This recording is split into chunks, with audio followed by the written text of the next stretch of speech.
নবীজি বলেছেন, যেই মহিলা পোশাক পরার পরেও তার অঙ্গ দেখা যায়। এখন আমরা কুমিল্লাতে অনেক মেয়ে আছে না, অনেক মহিলা আছে না, এমন পাতলা শাড়ি পরে শাড়ির দিকে তাকাইলে তার বডি দেখা যায়।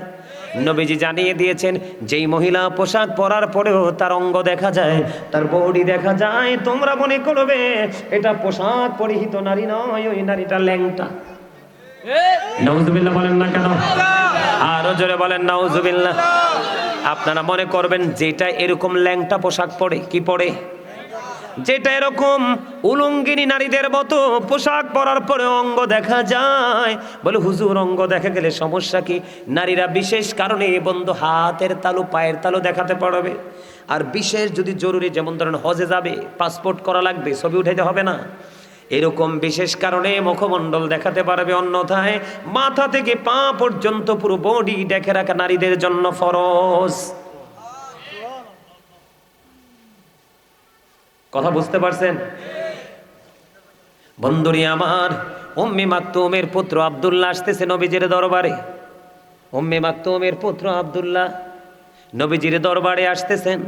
নবীজির দরবারে বন্ধু কিছু মহিলা ছিলেন, তখন ওনাদেরকে বলতেছেন, নবীজি তোমরা এখান থেকে আত্মগোপন করো, চলে যাও।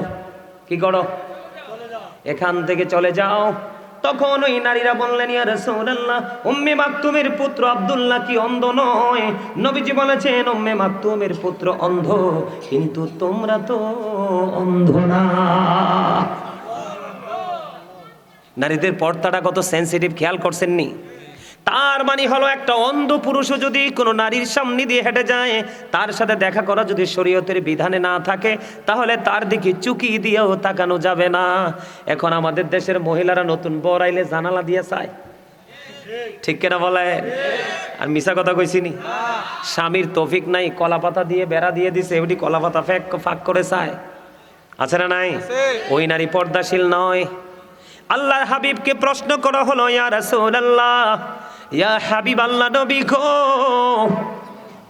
দেবর সম্পর্কে আপনি কি বলবেন?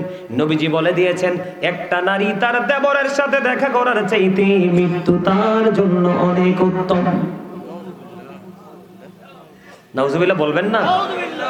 এখনকার দেখবেন, যেই মহিলার স্বামীর সাথে সম্পর্ক নাই, যেই মহিলা পাতলা কাপড় পরে অভ্যস্ত, এটাই বন্ধু স্বামীর সাথে গন্ডগোল। আমার কথা কয় না? যেইটা দেখবেন এতগুলো বাচ্চা কাচ্চা আছে ঘরে, সুন্দর স্মার্ট সুন্দরী বউ আছে ঘরে, জিন্স প্যান্ট একটা পরবে, শর্ট একটা গেঞ্জি করবে, মাঝখান দিয়ে নাভিটা দেখা যাবে, পিছন দিক দিয়ে তার লজ্জাস্থানটা দেখা যাবে। আপনি দেখবেন যেই ছেলেরা ম্যাক্সিমামই পাঞ্জাবি না পরে যদি গেঞ্জি পরে নামাজ পড়ে, আগামীকালকে থেকে দেখবেন, আমি নিজে দেখছি অনেক, যখন সে রুকুতে যাবে নামাজে দাঁড়াইয়া, আপনি দেখবেন পিছন দিক দিয়ে 100% লজ্জাস্থান দেখা যায়। ওমা কথা কয় না কেন? ভুল বলছিনি? যেই ছেলেটা বেশি সুটাম সাটাম করে চলে, এটা দেখবেন ঘরে বউর সাথে দ্বন্দ্ব। আর যেটা সব সময় বন্ধু চুল লাল নীল করে কালো করে বন্ধু পাতলা জামা কাপড় পরে রাস্তায় বের হয়, এটাই দেখবেন স্বামীর সাথে দ্বন্দ্ব। আছে না নাই? আমার নবীজি বলেছেন, নারীরা হচ্ছে ফুলদানির ফুলের মতো। সুবহানাল্লাহ বলবেন না? নারীরা কত মর্যাদার জানেননি? বলবো।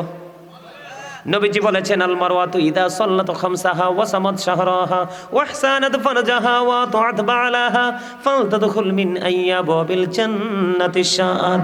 আপনার আমার প্রাণের নবী বলেছেন, যেই নারী 5 ওয়াক্ত নামাজ পড়বে, লজ্জাস্থানের হেফাজত করবে, রমজান মাসে রোজা রাখবে, স্বামীর কথা মেনে চলবে, ওই নারীর জন্য 8টা জান্নাতের দরজায় খোলা থাকবে, সে যেটা দিয়ে মন চায় সেটা দিয়ে যেতে পারবে। নারী জান্নাত সহজ না? কথা বলেন না কেন? আল্লাহর হাবিব বলেছেন, নারীরা হচ্ছে গোপনীয় জীব। নারীরা হচ্ছে গোপনীয় জীব। নারীরা যখন ঘর থেকে বের হয়ে আসে, শয়তান তাদেরকে দেখে উকি ঝুঁকি দেয়। জোরে জোরে কন্যা নাউজুবিল্লাহ, আরো জোরে বলুন না নাউজুবিল্লাহ। বলতেছিলাম গজল আরো গাইব, ইচ্ছা মতে গাইব, আপনারা শুধু শুনবেন। নবীজি বলেছেন, একটা নারী তার দেবরের সাথে দেখা করার চাইতে মৃত্যু তার জন্য অনেক বেটার।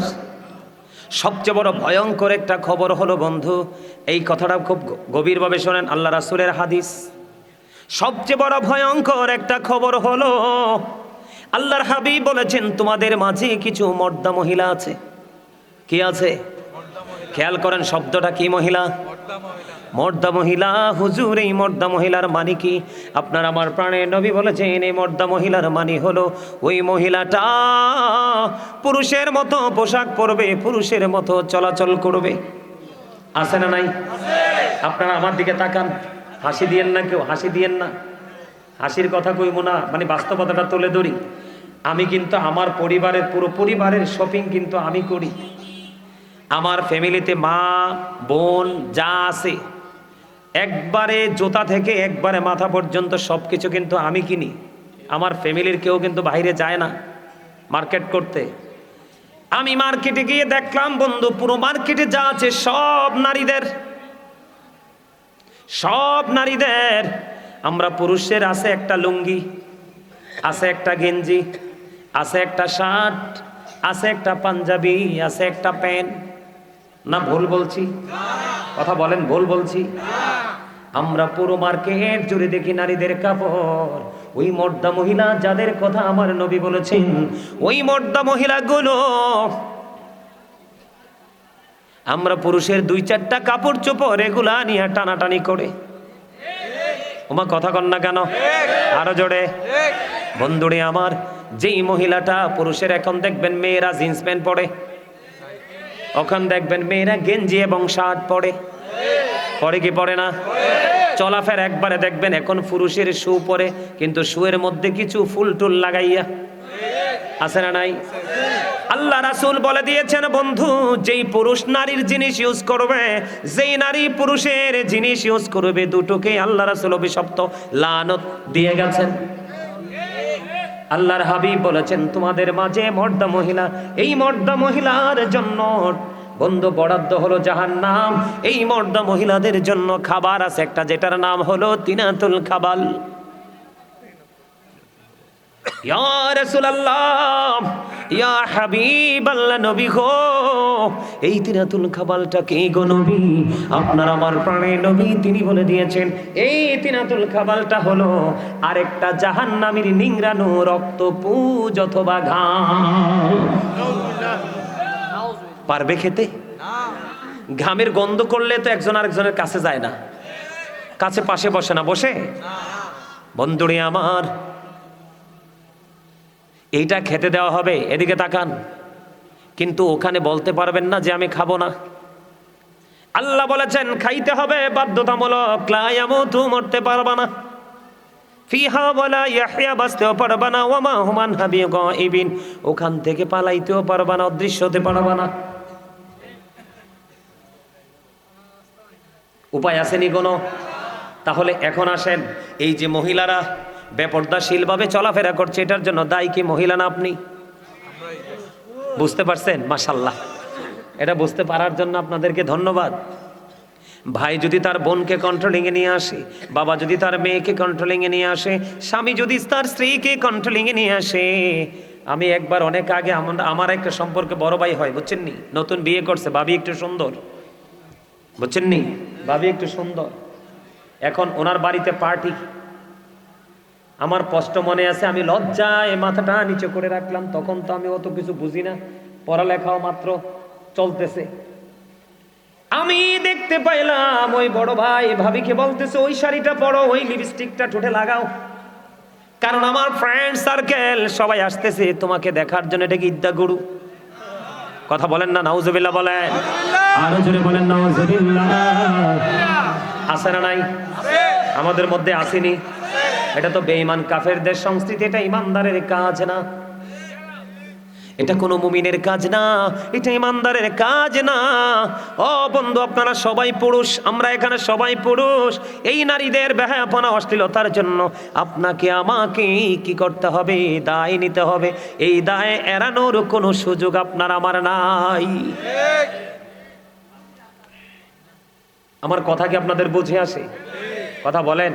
তাহলে পুরুষের জন্য পর্দা ফরজ, নারীর জন্য পর্দা ফরজ। এবার আসেন, বল হুজুর ছেলেরা কেন পর্দা করে না, মেয়েরা কেন পর্দা করে না?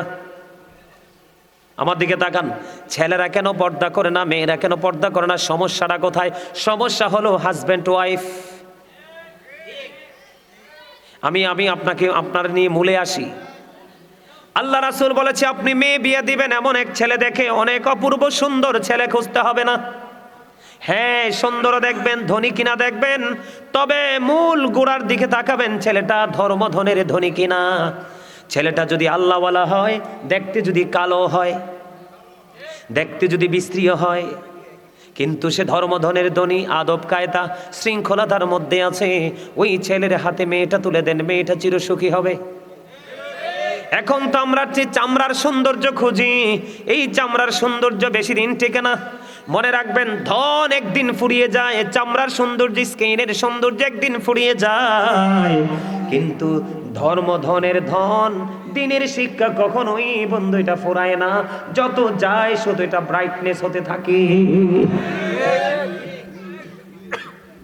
সমস্যাটা আমি তুলে ধরে নাইলে তো বুঝবেন না। মেয়ে বলে হুজুর, মেয়ে নবীজি বলে দিয়েছেন আদব সুন্দরীর চাইতে কান কাটা বাঁধি দাসী আল্লাহওয়ালা অনেক বেটার।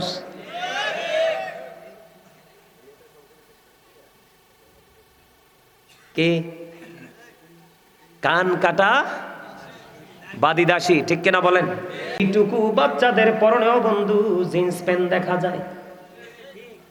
বিশেষ করে জিন্স প্যান্টকে যারা আপন করে নিয়েছেন তার আলোচনাটা ভালো করে শোনেন। কোন প্যান্ট? বলে হুজুর এত পোশাক থাকতে আপনি জিন্স প্যান্টের কাছে কেন গেলেন? কারণ জিন্স প্যান্ট আবিষ্কার করেছে বেঈমান কাফেররা।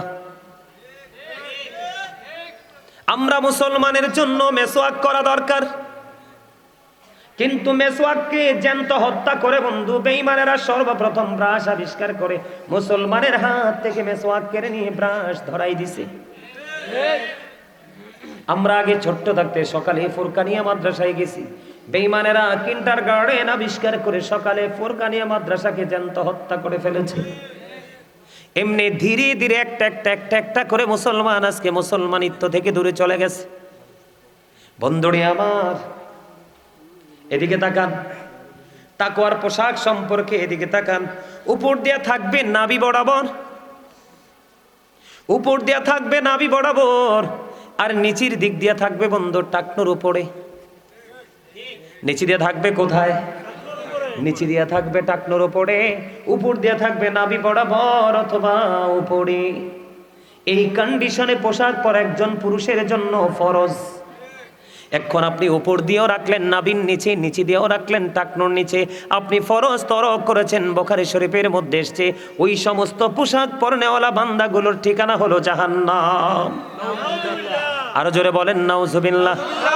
বন্ধুরে আমার, হাদিস শরীফের মধ্যে এসেছে আপনার আমার প্রাণের নবী বলেছেন 3 শ্রেণীর মানুষকে আল্লাহ রাব্বুল আলামিন কাল হাসরের দিন ক্ষমা করবে না, দয়া করবে না, মায়া করবে না। হুজুর এই 3 শ্রেণীর মানুষগুলো কে গো? আপনার আমার প্রাণের নবী জানিয়ে দিয়েছেন 3 শ্রেণীর মানুষের মধ্যে সর্বপ্রথম হলো বন্ধু যারা জিন্স প্যান্ট পরে। নাউজুবিল্লাহ। বলো হুজুর হাদিস শরীফের মধ্যে কি জিন্স প্যান্টের কথা আসছে? না, আমি বলছি। বলে কেন বললেন? বর্তমানে একমাত্র একটাই প্যান্ট, জিন্স প্যান্ট অথবা গ্যাবার্ডিং প্যান্ট যেটাই বলেন আপনি, এই দুইটাই থাকে কন্টিনিউ নাভির নিচে এবং টাকনুর নিচে। ঠিক কিনা বলেন? আমার কথায় আপনারা একমত নেই?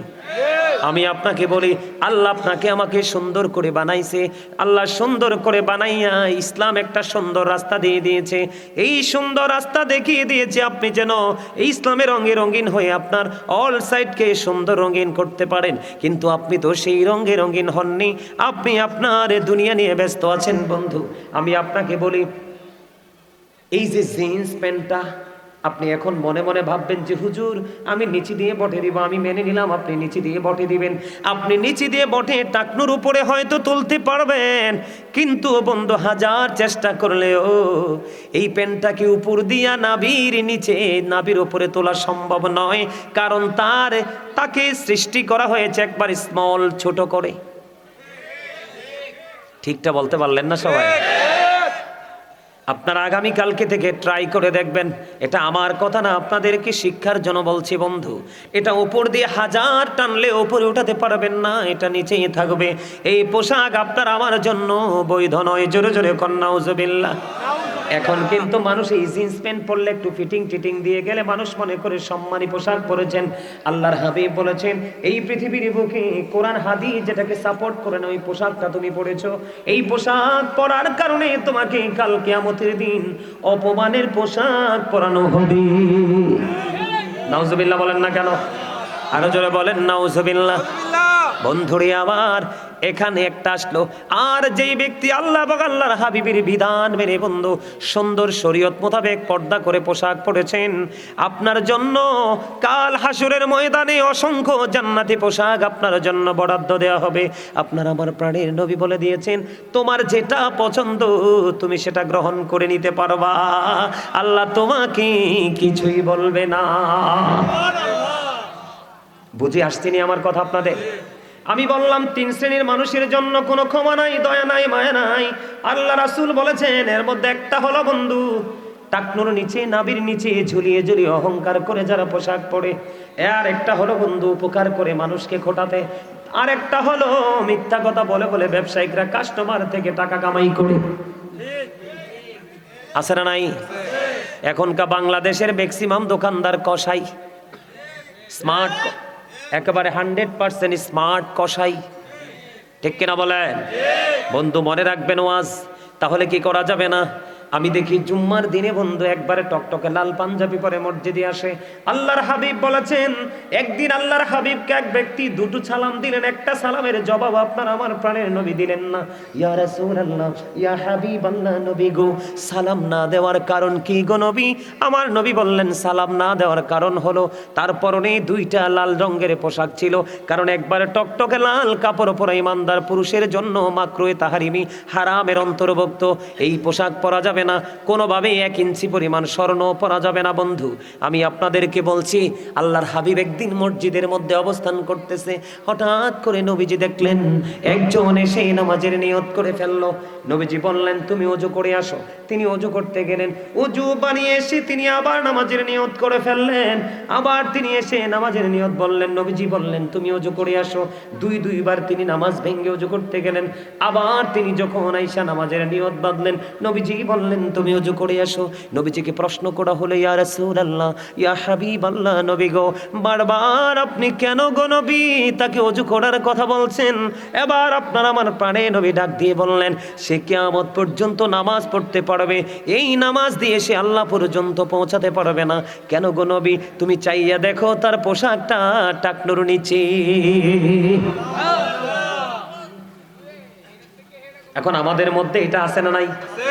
আমাদের সমাজে এটা আছে না নাই? এখন আমি যদি একটা ছেলেকে এখান থেকে দাঁড় করাইয়া যদি বলি তোমার প্যান্টটা একটু দেখাও তো আমাকে, মাজাটা কোথায় আছে, আপনি দেখবেন নাভি থেকে কমপক্ষে 2 থেকে 3 আঙ্গুল নিচে আছে। আছে না নাই? এই পোশাক মুসলমানের জন্য বৈধ নয়। আপনি লুঙ্গি বলেন, প্যান্ট বলেন, পায়জামা বলেন, ট্রাউজার বলেন, যেটাই বলেন সারা জীবন আপনি যেমনি ইচ্ছে এমনি পড়েছেন। কিন্তু বন্ধু এখন থেকে আর এমনি পড়া যাবে না। পড়বেন আপনারা কেউ? বলে হ্যাঁ হুজুর আমি তো অফিসিয়াল জব করি, সমস্যা কি? আপনাকে জিন্স প্যান্ট পরতে হবে এমন কোনো কথা নেই। আপনি কাপড় কিনে দর্জি দোকানে গিয়ে এমন ভাবে পোশাক বানান, দেখবেন এদিক দিয়ে নাভি বরাবর থাকবে, নিচে দিয়ে টাকনোর উপরে থাকবে। আছে না নাই? অনেক কোম্পানির এসআরদেরকে দেখবেন, দেখা যায় না? অনেক কোম্পানির এসআরদেরকে দেখবেন গলায় টাই ঝুলানো থাকে, প্যান্টটা নাভি বরাবর থাকে, নিচে দিয়ে টাকনোর উপরে থাকে। দেখবেন তাদেরকে কি স্মার্ট হ্যান্ডসাম, উপরে ব্লেজার পরা থাকে, দেখবেন তাদেরকে দেখতে কত স্মার্ট হ্যান্ডসাম দেখা যায়। যায় না? যায় না? মানুষটার চেহারাটা দেখতে কালো হলো, পোশাকের কারণে তার মাধুর্যটা অনেক বেড়ে যায়। ঠিক কিনা বলেন? আপনারা বলেন আল্লাহ পোশাক দিয়েছে লজ্জাস্থান ঢাকার জন্য, কিন্তু পোশাক পরার পরেও যদি লজ্জাস্থান দেখা যায়, আপনি মনে করেন সে কি উলঙ্গনা পোশাক পরিহিত?